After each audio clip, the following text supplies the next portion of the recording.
Que a paz do Senhor esteja com todos. Dando prosseguimento ao nosso estudo conjunto para a compreensão a mais detalhada possível sobre o Apocalipse, o livro das revelações, onde no primeiro vídeo demos uma lida mais detalhada no Apocalipse em sua sequência normal e depois desvendamos o conceito geral da estrutura do Apocalipse. De maneira que só esse primeiro vídeo nos ajuda bastante a entender o conceito dado por João Evangelista para apresentar a mente divina ao homem.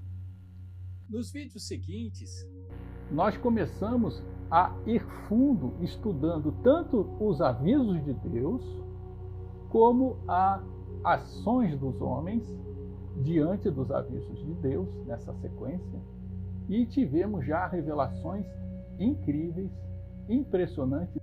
Quem ainda não viu os vídeos anteriores, vale a pena. E também lá tem muitas chaves, conceitos reveladores de como se deve entender as mensagens nas suas grandes imagens do João Evangelista trazidas, vindas de Deus para nós. No vídeo presente, nós continuaremos o processo, onde nós vamos pegar as duas últimas etapas. Tanto a resposta, ou melhor, reação de Deus, como também a chegada da cidade de Jerusalém à nova era. Se vocês já apreciaram as informações incríveis que chegaram nos últimos vídeos, vocês vão gostar muito mais agora, porque grandes, importantíssimas revelações para o momento presente estão sendo apresentadas no vídeo que vocês estão vendo agora. Um conselho que damos é que durante os vídeos, e principalmente nesse, vocês podem tirar dúvidas acompanhando a citação dos capítulos que nós vamos colocar em pequenas janelas, dizendo o capítulo e o versículo. Se houver dúvida, vocês podem ir tanto no nosso primeiro vídeo, onde a gente passou o Apocalipse em grandes partes, ou uma forma também muito interessante, é ir acompanhando no próprio livro do Apocalipse, que não é tão extenso, ele apenas está codificado, e nós estamos com esses vídeos justamente decodificando para o livro ficar de fácil entendimento para nós. Vejam que o Apocalipse de João, ele é um livro, olha só o tamanho dele, ó. É só isso aqui, ó. Este livro, tão difícil e tão pouco comentado nas religiões cristãs, ele é relativamente curto e encerra toda a saga da humanidade. Desde essa era de sofrimento e dor que estamos agora, até a chegada da nova era e de um mundo maravilhoso para todos, que é a garantia de que tudo que está na Bíblia vai acontecer, inclusive o reino de paz e bem-aventurança. Então, dito isso, convidamos todos vocês a irem acompanhando conosco agora as últimas etapas fantásticas, a reação, a resposta de Deus e a nova era. Segunda parte, segunda fase, a resposta de Deus. Nós estávamos, nos vídeos anteriores, vendo as ações dos homens, que esse círculo aí que vocês estão percebendo, e nós partiremos agora para o outro círculo, que é toda essa coluna, né? Esse círculo em volta, que é a resposta de Deus. Lembrando que tudo isso que está dentro do círculo faz parte de toda uma resposta dada de várias formas para que João pudesse explicar todos os aspectos multidimensionais e multifacetados, mais de 2000 anos atrás, sobre a mensagem do Senhor, que encerra a nossa Bíblia. Antes, nós gostaríamos de lembrar um pouquinho a fase anterior, Ações dos Homens, pois no final da sequência de selos e prodígios, João teve que tomar um cuidado de não passar rapidamente de uma fase para outra. Havia aspectos ainda da fase Ações dos Homens que era híbrida, era um pouco já a reação de Deus. Havia também as ações dos homens de bem, porque os homens não tinham só o aspecto mal, havia também homens de bem no meio, E essa parte está no final, nos últimos selos e nos últimos prodígios. Então nós marcamos aqui. Com esse círculo nós marcamos o final das ações dos homens e aqui tanto o terremoto como os anjos e a queda da Babilônia, a ceifa, etc., cujos capítulos estão aí mostrados, já faz parte, já está mais para a resposta do Senhor. E também, vejam aí que deste conjunto, né, da resposta de Deus, vamos fechar um pouquinho mais, fazendo as trombetas e as taças, que é o que a gente mais conhece da resposta de Deus, também juntar com a queda da Babilônia, faz parte também desse aspecto, e lembrar que existe uma outra citação, João Evangelista fez questão de mostrar uma outra citação sobre a Babilônia, mostrando que há uma resposta importante, que ele fala lá no capítulo 18, versículo 1. Tudo faz parte do mesmo conceito, desconstrução de toda uma tendência da atual humanidade. Precisamos falar um pouco mais da queda da Babilônia em si. Queda da Babilônia. O que é Babilônia? Rapidamente, de forma histórica, Babilônia foi um incrível reino que viveu 1000 anos antes de Cristo, mas que no ano 300 antes de Cristo invadiu a Palestina, a Israel, profanou os templos, eles eram politeístas, então profanaram as sinagogas, judiaram como podiam do povo judeu, foi uma atrocidade, era um povo terrível, poderoso e pagão. Então, para o judeu, Babilônia é o símbolo do pecado, é o povo do pecado, nas suas piores imagens. Por isso, Babilônia está relacionado, claro, a todas as ações dos homens que comentamos no último vídeo. E para destrinchar e decifrar o que é Babilônia agora, temos o que é Babilônia agora?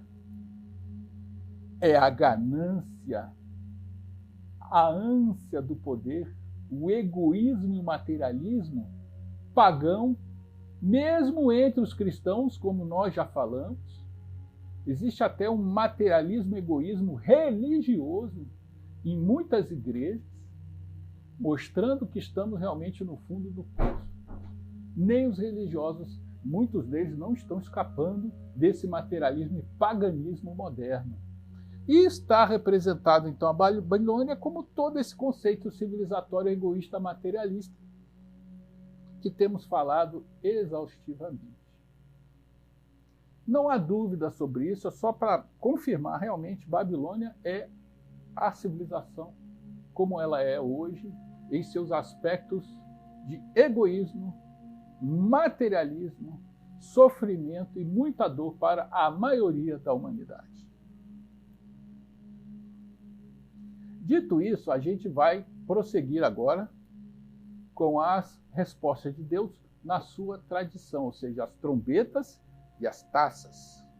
Então começa naqueles capítulos onde sai a primeira trombeta, fogo sobre terra, e já vamos fazer logo uma ligação com a primeira taça, lá no capítulo 16. São 8 capítulos depois, capítulo 8 começa a trombeta, e lá no capítulo 16 começa a taça e fala do quê? Da mesma coisa, fogo sobre terra.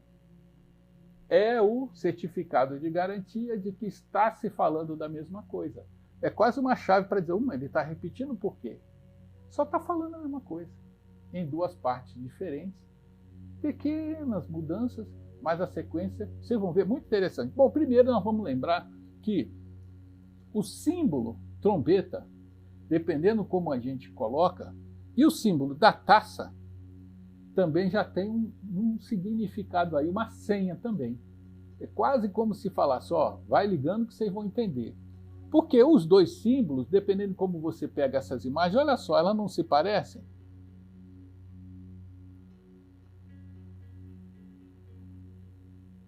Entenderam? Existe uma semelhança entre os dois. São muito próximos, né? mostrando que também está se falando da mesma coisa.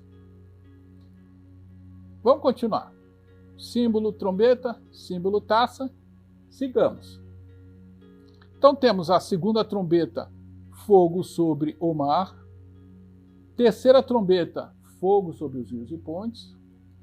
E quarta trombeta, feridos o sol e os céus.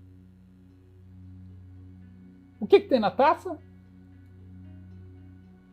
Fogo sobre o mar. Trombeta, fogo sobre o mar. Segunda taça, fogo sobre o mar. Terceira trombeta, fogo sobre os rios e fontes. Olha lá na terceira taça, 8 capítulos depois, mesma coisa, fogo sobre rios e fontes. E aí vem, feridos o sol e os céus, lá na frente, o sol queima os homens. É a mesma coisa.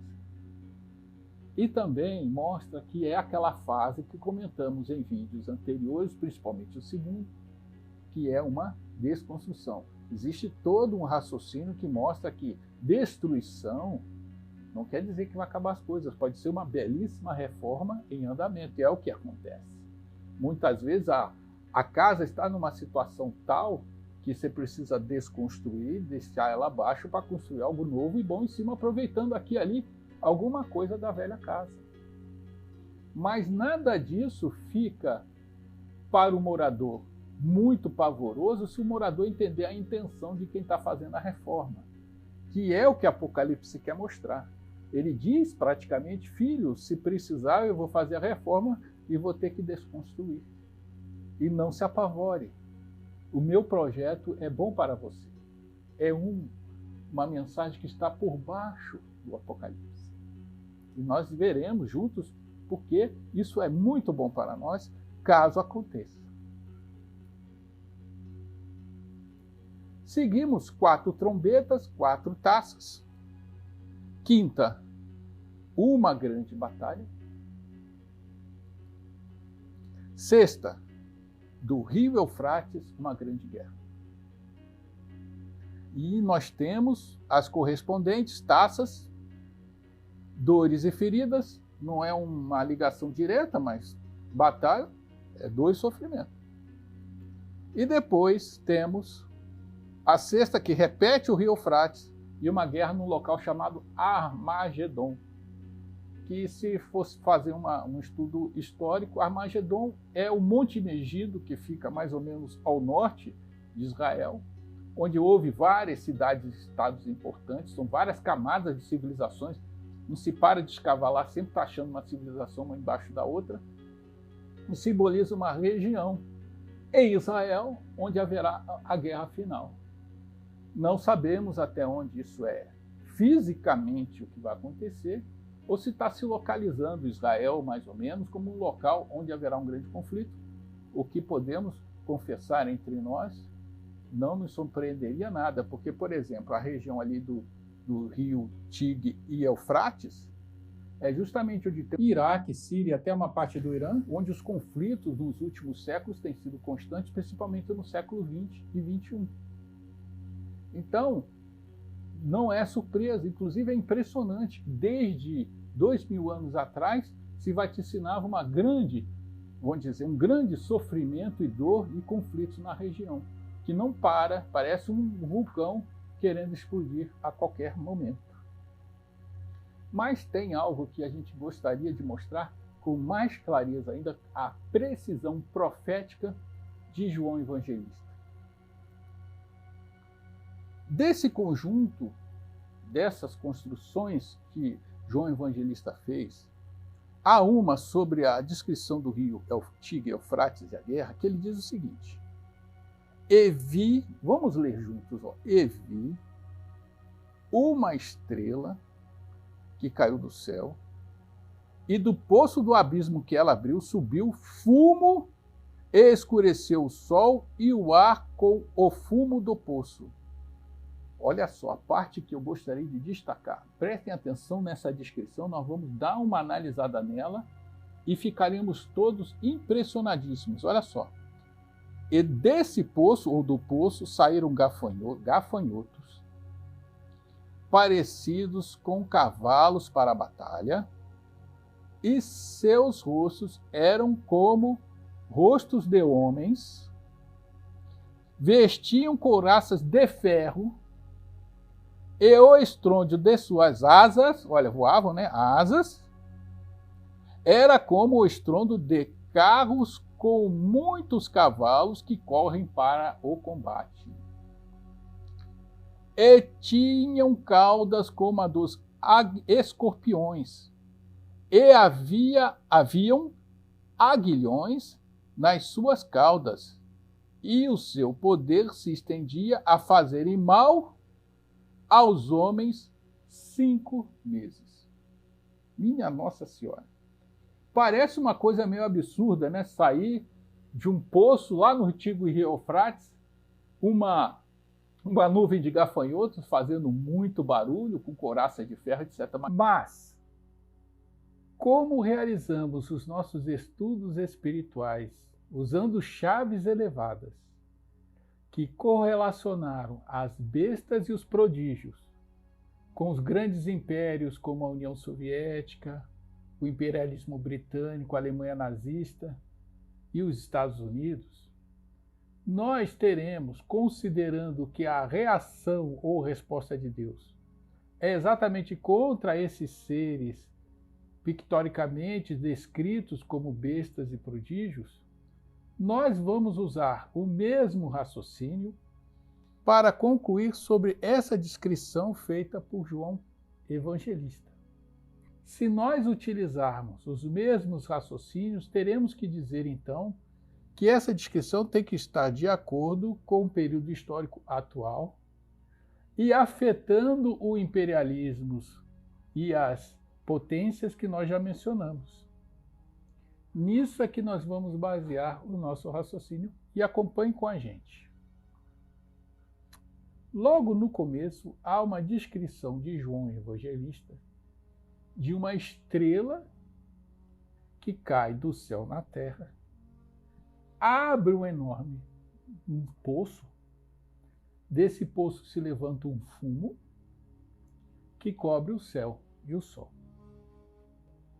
E tudo isso ocorre num local assinalado pelo rio Eufrates, que justamente corta uma região muito conturbada que é o Iraque e a Síria. Só no Iraque, para destacar o contexto histórico, já houve 2 guerras do Golfo, uma no século passado e outra já no começo do presente século. Não é de se surpreender qualquer tipo de hecatombe ou conflito entre homens naquela região. E essa descrição do poço e da estrela caindo no poço nos leva a concluir, segundo os nossos estudos, considerando a contextualização histórica, quando João Evangelista fala dos céus cai uma estrela, podemos visualizar um míssil de teor nuclear que realmente, aos olhos, à distância e sem o conhecimento desses artefatos da época, realmente faz sentido vê-lo como uma estrela. E cai numa região que, sem dúvidas nenhuma, extremamente conturbada, entre o rio Eufrates e Armagedon, que seria a região ali do norte de Israel, ou seja, aquela região extremamente sensível do Oriente Médio. E ao cair esse artefato nuclear numa determinada região, que nós vamos traduzir ou interpretar como a região do Oriente Médio, ele explodindo ao solo, não há dúvidas, vai fazer um enorme buraco, um poço, e que deste buraco ou poço, como João Evangelista descreveu, eleva-se grande fumo, eleva-se aquele cogumelo nuclear imenso, gigantesco que nós vemos aí, a ponto de cobrir o Sol e o céu. Não é uma descrição muito detalhada, inclusive fala-se do inverno nuclear, uma vez a poeira cobrindo os raios solares, se for durante muito tempo, há um inverno nuclear. Não é isso que acontece? E, na sequência, João Evangelista, quase que na segunda parte, faz uma relação que dá mais reforço ao contexto histórico que estamos apresentando. Qual cair esse míssil e essa explosão terrível acontecer, é natural que os seres, as pessoas daquela região reajam militarmente, deflagrando uma guerra. Guerra essa que temos visto nas televisões, infelizmente, realizadas no Golfo ou lá no Afeganistão, não interessa. Está muito comum a gente ver esse tipo de deflagração nessas regiões. E a descrição dessa reação que João Evangelista começa falando de gafanhotos, dá-nos uma certeza maior ainda de que estamos, pelo menos, muito coerentes e que faz sentido a apresentação interpretativa que estamos dando agora. Etc. Mas prestem atenção agora. Olha só. Vocês estão vendo este helicóptero aqui? Esse helicóptero chama-se Apache. Ele apareceu demais durante as guerras no Oriente Médio, as guerras do Golfo. Estados Unidos, Inglaterra e Israel têm. Existem outros helicópteros semelhantes, são helicópteros de combate extremamente bem armados. Eles não parecem um gafanhoto. E olha só que ele disse que parecem a gafanhoto, que pareciam cavalos para a batalha. Tem um porte grande de cavalo. E seus rostos eram como o rosto de homens. O que tem aqui dentro um rosto de homem? Tem um piloto ali dentro. E vestiam couraças de ferro. De que é feito o Apache? Ele é blindado. De ferro. Ele não conhecia o aço ainda? Mal conhecia o aço, vamos assim dizer. Que coisa! Ele falou do helicóptero de combate. E foi longe. Ele disse que tinha suas asas. As asas, olha. Suas asas tinham um estrondo de muitos cavalos. E de suas caudas, olha ali, olha o fogo aqui, ó. Suas caudas eram como de escorpiões. O helicóptero ele tem um rotor de cauda lá atrás que ele sobe, parece realmente uma cauda de escorpião. E que saíam aguilhões, que são os fogos, para o combate. E também parece, olha que o homem com couraça de ferro também, mas parece que ele está mostrando mais o helicóptero mesmo. Tem outros helicópteros semelhantes, esse conceito de helicóptero de combate, eles são todos mais ou menos a mesma coisa. Estamos mostrando uma parte que realmente tem cara de gafanhoto fazendo muito barulho, tem a cauda de escorpião atrás, né, e capaz de fazer realmente muito dor e sofrimento. Os 5 meses que estão aqui são que vai ser uma guerra curta, em termos de história da humanidade. Isso mostra que o nosso grande apóstolo João Evangelista conseguiu fazer uma demonstração clara de que ele estava vendo o momento do século 20 e 21, milhares de anos antes, e com uma precisão de descrição impressionante para um homem simples pescador daquela época, que não poderia descrever com mais perfeição o que ele tinha visto. Mas tem mais. Vamos em frente. 7ª trombeta, relâmpago, terremotos e granizos, quase como um fechamento de outras revoluções que haverá na sequência, e uma correspondência direta com a 7ª taça. Gostaríamos de comentar mais uma coisa. Notem que nessa sequência que começa lá atrás, na primeira trombeta e primeira taça, nós temos um conjunto de ações da natureza, mas também o homem, com o seu aspecto bestial animal, violento, ele também vira um elemento da natureza corretor, reformador e destruidor, desconstrutor da civilização. Então o homem, por ser mau, ele vira como se fosse um leão, um urso, qualquer uma das bestas apocalípticas, agindo para corrigir e coibir ou destruir, desconstruir à estrutura civilizatória atual. Ele passa mais de qualquer elemento da natureza, por ter se animalizado. E aí vira instrumento de correção e purga da humanidade. Terminada a atual fase, seguiremos para o cavaleiro do cavalo branco e as duas bestas.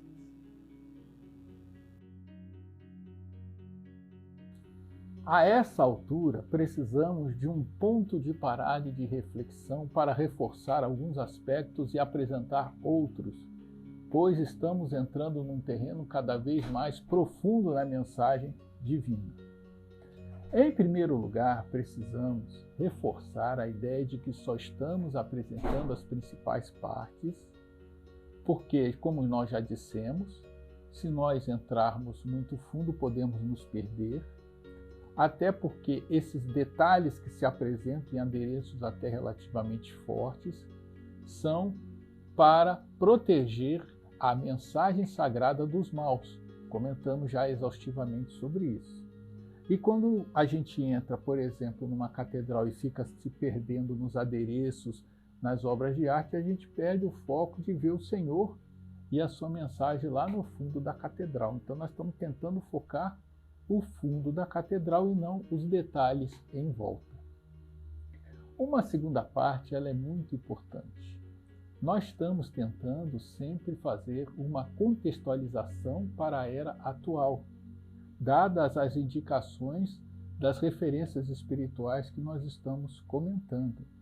Até agora, nós colocamos tudo entre o século XX e XXI. Quanto mais essa agora, que é a resposta de Deus, pela lógica que apresentamos, só pode estar contextualizada dentro desse período. Por isso, reforçamos, trabalharemos com a época atual, reforçando ainda mais um outro aspecto, que é embutido, parece claro, mas precisa ser explicitado, principalmente hoje, que tem muita distração por aí. A mensagem divina do Apocalipse não pode, vou repetir, não pode estar restrita a uma parte da população da humanidade. Até agora, se nós notarmos, só foi comentado coisas e aspectos ligados no máximo até o Oriente Médio, do Oriente Médio para cá, Ocidente. E o resto do planeta? O Oriente compreende mais da metade da nossa humanidade. Será que para lá não tem nada? Nenhum aspecto ligado ao Oriente foi comentado? E os povos e as outras civilizações também não receberam essa informação? Será que é restrita aos judeus e aos cristãos? Obviamente que não.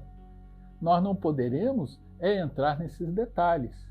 Apresentaremos apenas um exemplo, um dos mais importantes, porém, obviamente, os egípcios comentaram muita coisa, inclusive de forma arquitetônica. A arquitetura de algumas das pirâmides do Egito mostram a sequência. Os maias, muito famosos. Os maias, então, muita gente fala, não, mas os maias erraram em 2012. Não é verdade isso.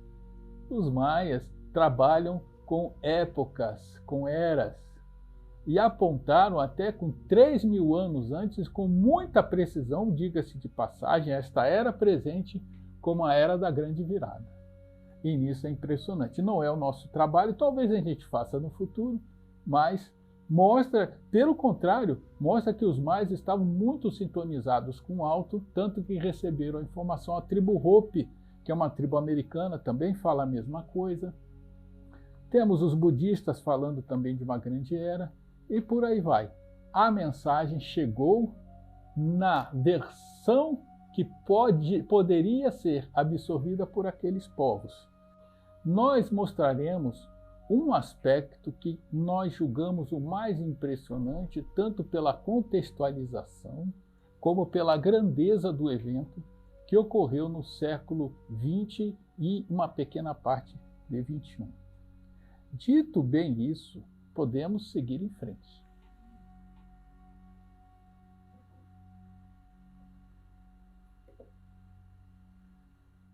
O cavaleiro do cavalo branco e as duas bestas.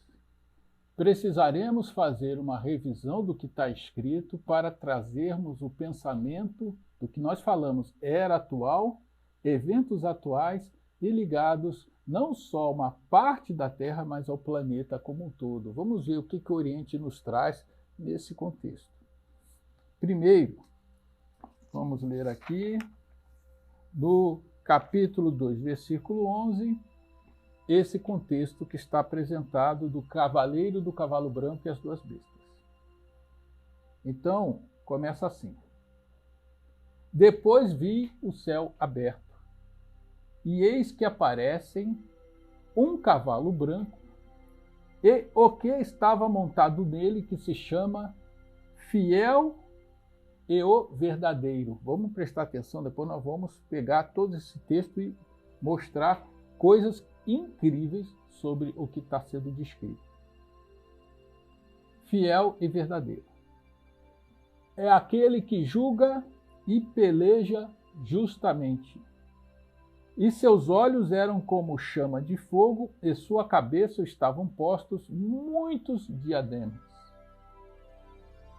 E tinha um nome escrito que ninguém conhecia, senão ele mesmo. E vestiu uma roupa salpicada de sangue, vou repetir, salpicada de sangue, e o seu nome, pelo qual se chamava, era o Verbo de Deus. E seguiam-no os exércitos que estavam no céu em cavalos brancos, vestidos de linho branco e limpo. Mais detalhes aparecem para a avaliação de todos. Vamos pela parte que são os combatidos. E vi a besta, e os reis da terra, e os seus exércitos consagrados, congregados para fazerem guerra àquele que estava montado no cavalo e ao seu exército. Mas a besta foi presa, e com ela o falso profeta, que tinha feito prodígios à sua presença, com os quais havia seduzido os que tinham recebido o caráter da besta e os que tinham adorado a sua imagem.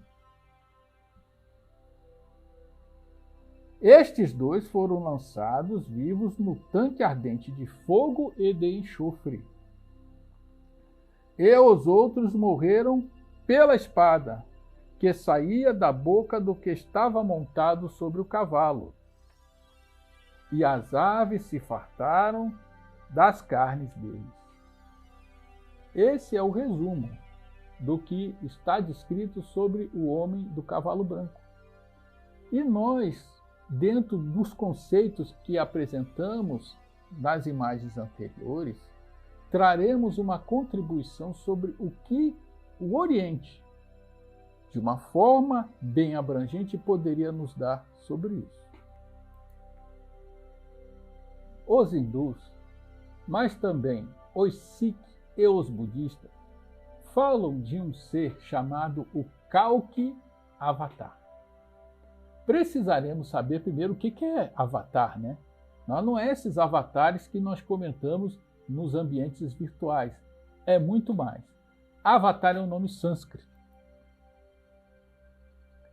que quer dizer descida, manifestação divina.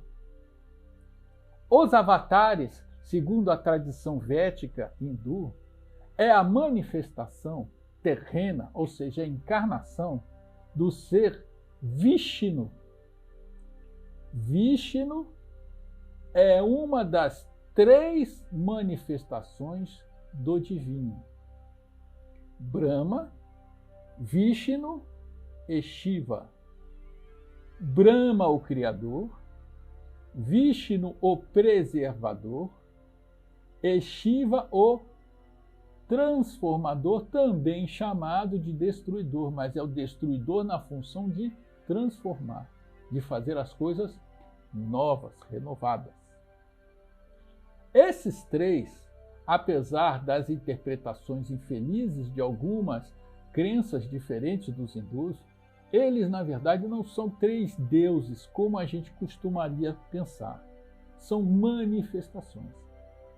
Seria, por exemplo, como os dedos da mão. A mão é uma só, mas os dedos têm funções diferentes, assim como os outros membros do nosso corpo. É um só ser, segundo os próprios hindus nos ensinam, que se manifesta sobre aspectos diferentes. E dentro do aspecto Vishnu, que é o que reencarna, houve até agora, olha aí na sequência, ó, a gente começa daqui, ó, vai até lá, já se manifestaram, segundo esta orientação hindu, 9 avatares, inclusive um dos mais famosos, Rama, famosíssimo, e Krishna. Mas houve outros desde o início dos tempos. E eles preveem, inclusive Buda, Buda é considerado, dependendo da ligação espiritual que se tenha, com Buda é considerado um avatar, alguns dizem que não, outros dizem que isso não importa, não é a nossa, é só para a cultura. Mas eles falam, todos eles, tanto os hindus como os sikhs, como os budistas falam de um último avatar que estaria por vir, chamado Kalki Avatar. Esse que está simbolizado agora. Esse Kalki Avatar, seria aquele que estaria com a destinação de mudar a era. E é descrito nas escrituras hindus que ele estaria num cavalo branco, olha aí, num cavalo branco, com uma roupa vermelha, olha o salpicado de sangue da descrição de João Evangelista, e com uma espada na mão também. Interessante, né? E qual seria a missão, a grande missão do Kalki Avatar?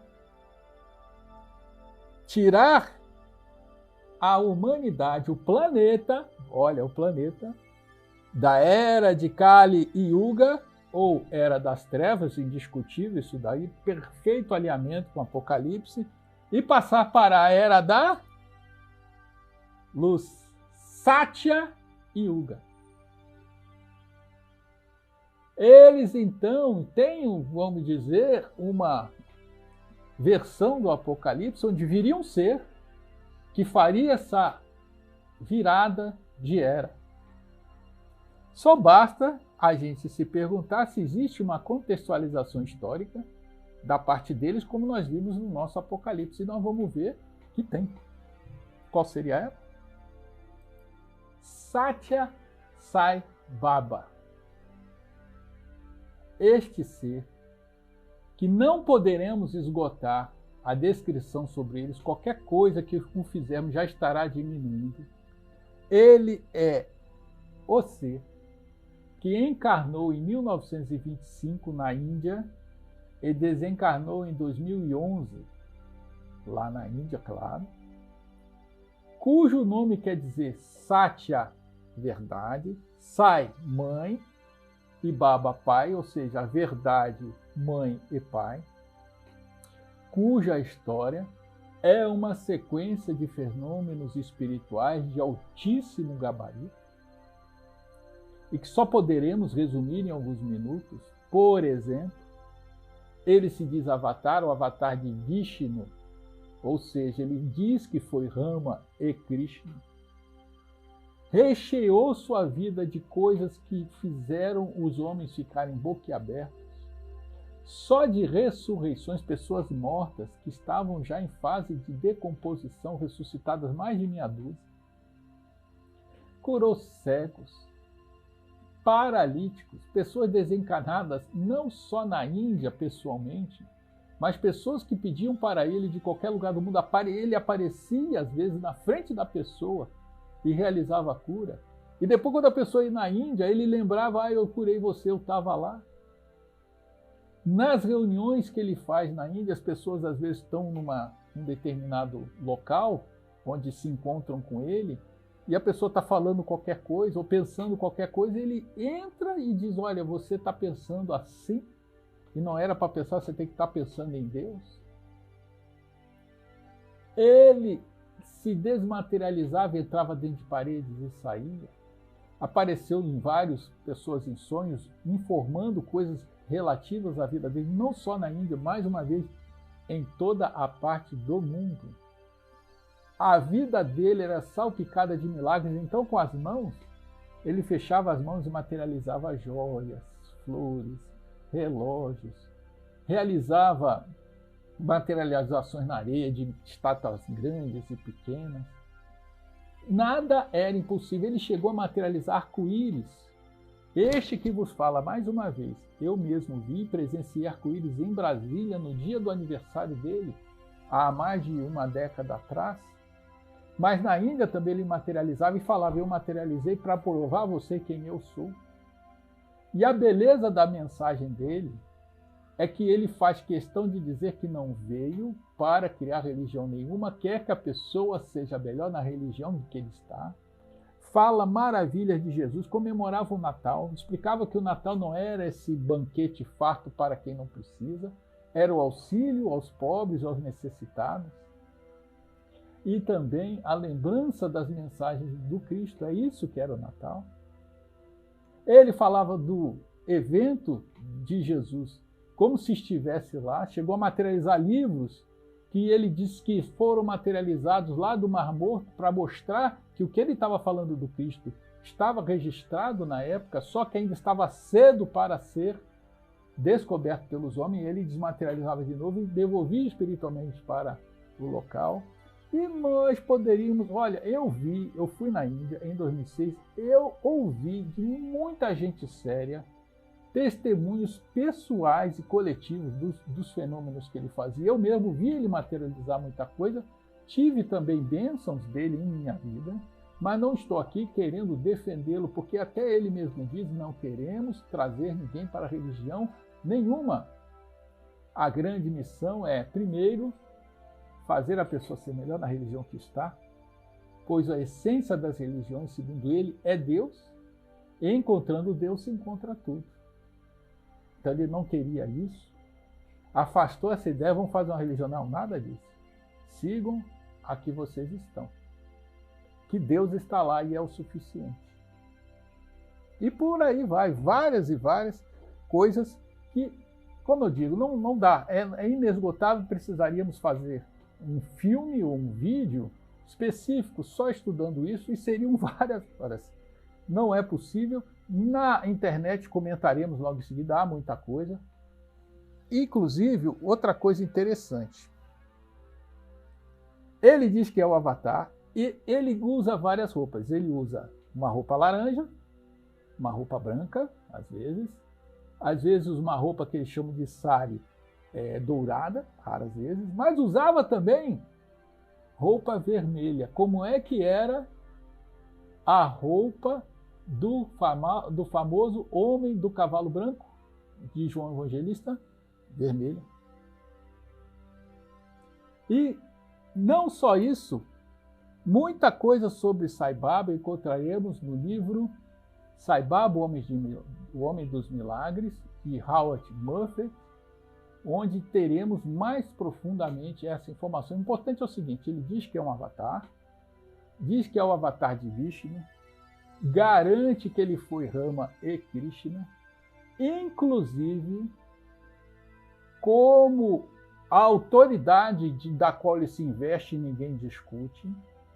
Ele fez talvez o único livro em onde ele narra um épico de sua encarnação passada como Rama, que chama-se Ramayana. Ele fez questão de escrever o Ramayana do começo ao fim. E quem o lê vai perceber que é uma luta do bem contra o mal, onde existe um rei que com seu exército combate as forças trevosas e as vence, com uma profundíssima correlação com a saga que estamos comentando aqui do Apocalipse. É praticamente a saga do Apocalipse traduzida para a versão hindu, só que lá com Rama aconteceu, foi um épico das grandes mensagens espirituais que ele trouxe, e a relação é perfeita. Por que Sai Baba não falou, por exemplo, de Krishna, não contou a história de Krishna toda? Ele não fez isso, nem dos outros avatares. Mas a de Rama ele fez questão de descrevê-la totalmente e falou: eu sou Rama. É como se o Cristo viesse hoje e escrevesse o Evangelho, mas do ponto de vista e do gabarito dele mesmo, o próprio Cristo falando. E o que pode mais se destacar é o seguinte: qual é a missão que Sai Baba diz que ele veio trazer? Lembra-se do Kalki Avatar? Olha só, a missão dele é fazer a transição de era de Kali Yuga para Satya Yuga.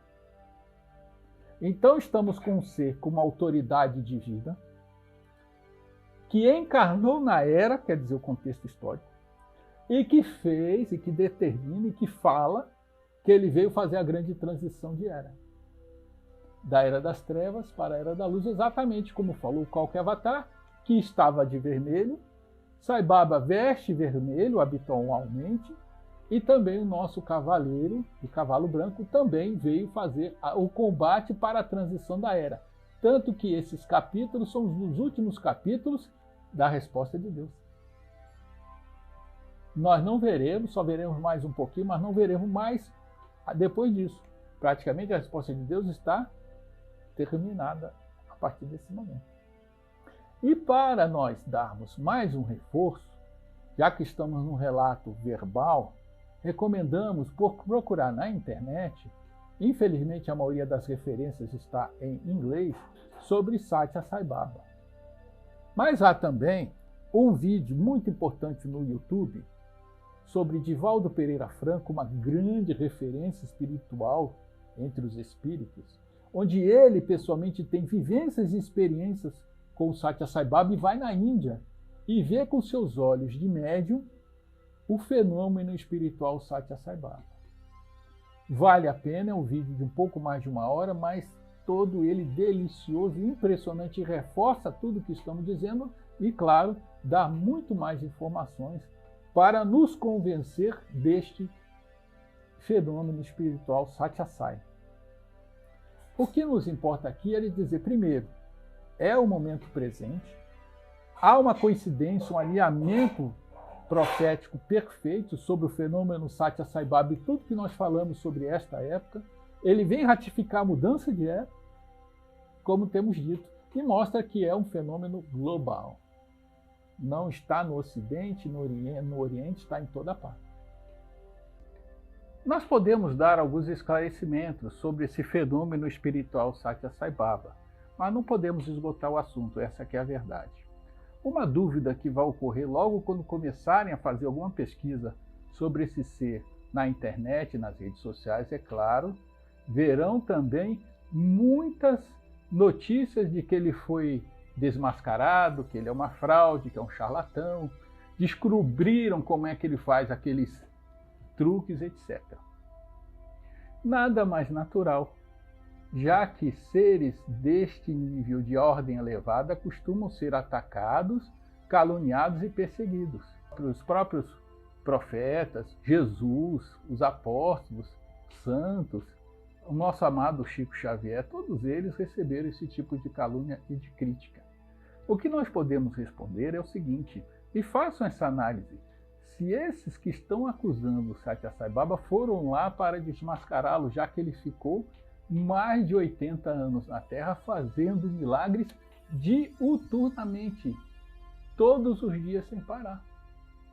Se ele é o charlatão que dizem, por que não foram lá para mostrar para os hindus e para o mundo inteiro o charlatão? Agora que ele desencarnou, começam a falar dele. Mas houve seres que foram lá, houve pessoas importantíssimas, cientistas, pesquisadores parapsicólogos, médiuns seríssimos, inclusive o nosso amado Divaldo, pessoas que foram lá apenas para detratá-lo, inclusive um membro da Federação Espírita de São Paulo, médium inclusive, que foi lá com a intenção de botá-lo à prova e desmascará-lo, se fosse o caso. Todos eles cabalmente voltaram convencidos de que ali havia um ser elevadíssimo, de altíssimo nível, difícil de explicar. Pelo menos. Houve parapsicólogos que foram fazer medida de aura. Foram medir a aura de Sai Baba e não tinha limite. Ia para tudo quanto é lugar. Normalmente esses pesquisadores veem um médio, uma aura de 1 metro, 3 metros, um grande médio 60, 100 metros. A de Sai Baba não tinha limite. O próprio Divaldo Pereira Franco, com sua visão psíquica, viu a aura de Sai Baba e tem a descrição lá. Vocês veem, e estamos falando de um médium seríssimo, que não põe o nome dele para falar de qualquer pessoa. E aí veio também uma dúvida que é muito comum também, mas tá bom, vamos supor que seja o que se diz ser. Quem é ele? Quem é Satya Sai Baba? Rapidamente, nós temos que respeitar as culturas. Cultura é uma realidade que diz respeito a uma civilização, um povo. Nós temos a nossa e eles têm a deles. Na deles, Satya Sai Baba, ou os avatares, são os seres mais elevados possíveis de se manifestarem. Para uma comparação que não pode ser comparada, mas apenas para a gente ter um entendimento e respeitar a questão, para o hindu, Satya Sai Baba seria equivalente ao Cristo, só que para eles o Cristo deles reencarna ciclicamente, em grandes eras, nas eras mais críticas, como essa que estamos comentando e estudando agora. Mas ele reencarna. Isso é a realidade deles. E para eles, Satya Sai Baba seria o equivalente ao Cristo encarnado, fazendo o seu trabalho de mudança de era, como ele havia anunciado, segundo Satya Sai, milhares e milhares de anos atrás. Havia uma profecia dizendo que ele viria para cumprir essa missão. E claro, há aquela dúvida, bom, tá bom, mas ele desencarnou e a Era da Luz não apareceu. Para isso, temos uma resposta bem simples. O trabalho de Satya Sai não é de uma encarnação na Terra. É um ciclo de 3 encarnações. Ele está na segunda, que ele diz que é a mais poderosa, essa que ele fez agora, onde ele mesmo explica que a missão dele foi desligar o ventilador da Era das Trevas. Ou seja, a Era das Trevas seria um ventilador girando num sentido anti-horário. E quando você desliga o ventilador e liga no outro sentido, leva um tempo para as pás que estavam girando no sentido diminuírem a velocidade e daqui a pouco demora um pouquinho e começa lentamente a agir no outro. Então esse ciclo de parada de uma direção e retorno para outra direção é um ciclo de transição, que comentaremos logo em frente, é interessantíssimo, mas é uma transição até que as pás girem na velocidade correta e na direção correta. E também há outro detalhe, médiuns, aqui mesmo, nas reuniões mediúnicas aqui da nossa cidade, se vê ele em reuniões no plano astral, confirmando que está trabalhando ininterruptamente, mas em outro plano, representando um pouco aquela imagem do cavaleiro do cavalo branco, que com sua horte celestial não está trabalhando apenas no plano físico, muito pelo contrário. No plano espiritual, os testemunhos das informações espirituais que têm sido comentadas é que ele está trabalhando ininterruptamente no mundo inteiro. Porque o trabalho de mudança de era talvez esteja ocorrendo mais no astral do que aqui. Uma grande limpeza que está sendo feita naquela região de seres. Uma grande seleção para que toda a psicosfera, do físico ao astral e até o mental e mais além, esteja toda alinhada com a Era da Luz. Explicado esses detalhes e estimulando que façam as pesquisas e tirem suas dúvidas, vejam o vídeo como nós estamos propondo e façam suas pesquisas com visão espiritual, sem preconceito. Pesquisem e tirem as suas conclusões e comentem conosco. Será um prazer ouvi-los e lê-los. Agora, vamos em frente. Depois do Cavaleiro do Cavalo Branco e as Duas Bestas, há apenas uma outra citação que vamos enfechar dizendo que são os 1000 anos, a batalha final e o juízo final. Nessa descrição há uma batalha, não vou ler aqui em detalhe, vou dar só a visão geral, uma batalha onde um anjo poderoso coloca o dragão no abismo, deixa ele lá 1000 anos, depois o dragão se solta e fica por um pouco de tempo, leiam lá, interessante, fica um pouco de tempo, mas depois ele perde. Isso quer dizer, na nossa interpretação, e mais uma vez, quais são as fontes e qual é a base para a gente analisar, temos um livro chamado Francisco de Assis, de Miramês. Miramês é um espírito que, por meio do médium João Nunes Maia, fez uma descrição em um dos textos desse livro explicando o que foi este aspecto aqui dos 1000 anos e a batalha final do Apocalipse 20, versículo 7. Lá ele diz o seguinte: esta simbologia foi dada porque o Cristo, para encarnar, precisava de um ambiente minimamente espiritualizado, o que não estava sendo possível face a baixo nível espirituais dos seres que estavam na Terra. Então precisou-se fazer um arrebatamento espiritual, ou seja, o desencarne selecionado desses seres trevosos, foi colocado numa cidade astral inferior, esses seres, ou seja, foi feita uma limpeza básica desses seres inferiores, para que o Cristo pudesse descer, encarnar e passar a sua mensagem, para ser minimamente ouvido. E olha o que aconteceu com o nosso amado Mestre. Mesmo assim. Mas se esses seres tivessem encarnado, o Cristo não poderia abrir a boca. E a mensagem do Cristo precisava vigorar, semear, florescer por 1000 anos. Olha os 1000 anos do dragão preso lá embaixo. E todo esse período, ou seja, do ano 0 até o ano 1000, foi chamado o período em que o Cristo estava com a sua mensagem correndo pela humanidade. Mas o amor divino não pode se fazer de rogado, e mesmo aqueles seres difíceis, trevosos, precisariam tocar, receber a mensagem do Senhor. Então, depois de 1000 anos, aqueles seres trevosos foram, vamos dizer, liberados. Aí o dragão voltou. Daí surgiu a famosa Idade Média, as cruzadas, etc., aquele banho de sangue, a Inquisição, etc., que dizem, esse livro, Francisco de Assis, que esse período terrível de cruzadas e Idade Média, e até hoje, essa que é a verdade, é o período em que esses seres começaram a receber o contato com a mensagem do Senhor e estão nas encarnações melhorando, e realmente não estamos fazendo cruzadas. Quer dizer, não cruzadas como aquela época, mas infelizmente ainda temos tendências belicosas terríveis de fazer chacinas e genocídios de diversas formas. Mas estamos, vamos dizer, melhorando gradativamente. E olha que a mensagem de João Evangelista é feliz porque ele fala que eles precisarão ficar um pouco mais de tempo. Ou seja, esse período do ano 1000 até agora é esse pouquinho mais de tempo para os seres trevosos entrarem em contato, mas depois vão perder. Ou seja, os céus ganharão.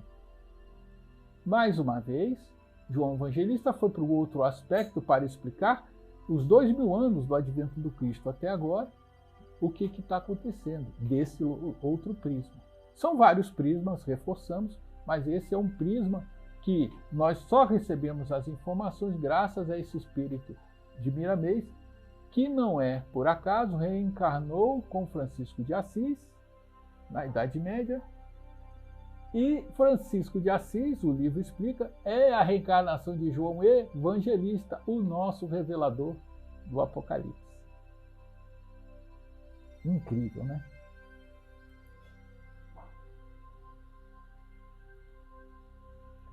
Tem uma pergunta que não quer calar. Neste trabalho, já esgotamos a parte resposta de Deus.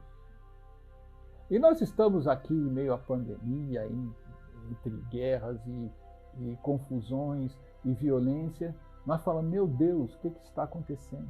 É natural. Nós apresentaremos um entendimento do que está acontecendo de um ponto de vista espiritual que vai nos dar muito consolo. Estão vendo essas construções?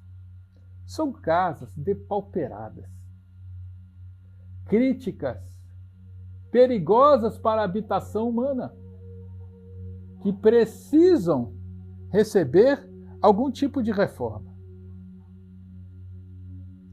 A casa, ela está perigosa para a habitação do próprio ser humano. e é necessário um tipo de ação planejada para o bem do próprio morador. Nesse trabalho, após o planejamento, é feito o quê? A pessoa tem que morar no local, né? E tem que fazer uma coisa nova, tem que ser feita uma desconstrução. A coisa precisa vir abaixo. Precisa ser retirada daquelas coisas que estão perigosas para o próprio homem.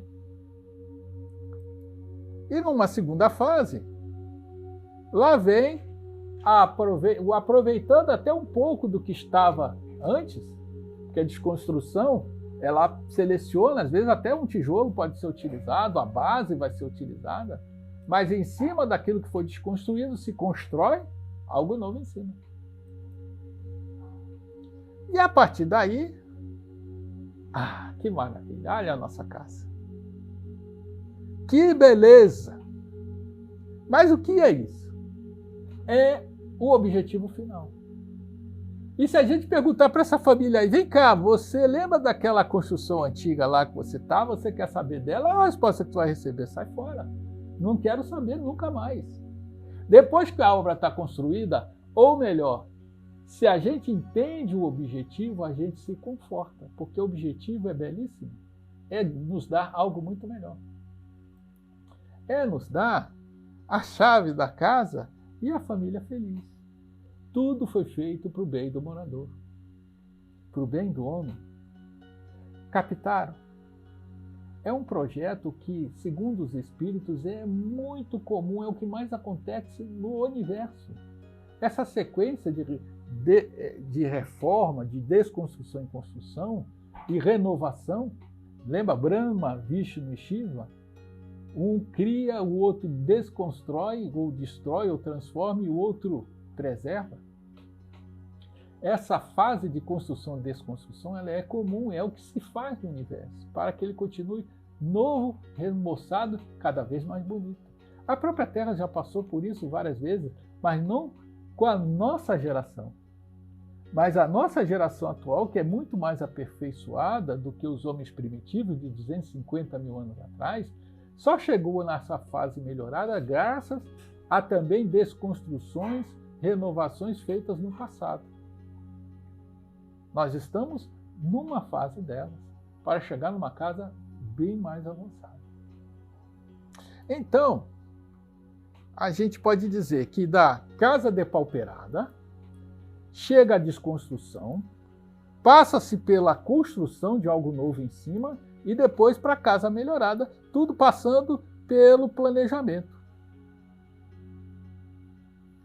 Esse planejamento é a obra divina em andamento, que não quer outra coisa senão o nosso próprio bem. Então, de lá do grande problema, vem a grande solução, tudo planejado. E qual a fase que nós estamos? Na da desconstrução, estamos na beira dela. Mas que, já sabendo que o objetivo final está lá no quadradinho da sua direita embaixo, a gente já começa a cooperar, pelo menos. Né? Não, pode quebrar aí, vamos fazer o trabalho, vamos ajudar até, vamos melhorar alguma parte, ajudar a não precisar de tanta destruição, para podermos ter tanto a fase construção e a moradia final da forma mais branda, suave possível.